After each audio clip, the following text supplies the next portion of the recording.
¿Qué más puedo contar de la historia? Los protagonistas son Argeme.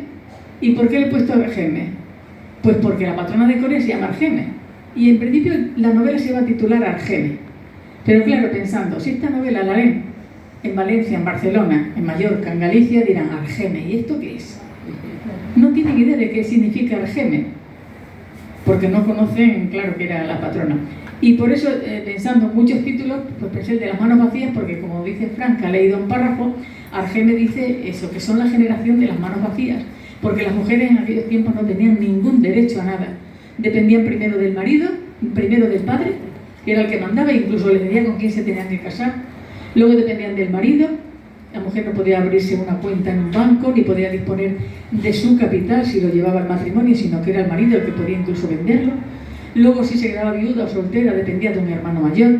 Y la mujer siempre es subyugada al hombre. Y Argeme lo que dice también, solo espero que en un futuro mis hijas y mis nietas tengan un futuro mejor, con más libertad, con más derechos para la mujer.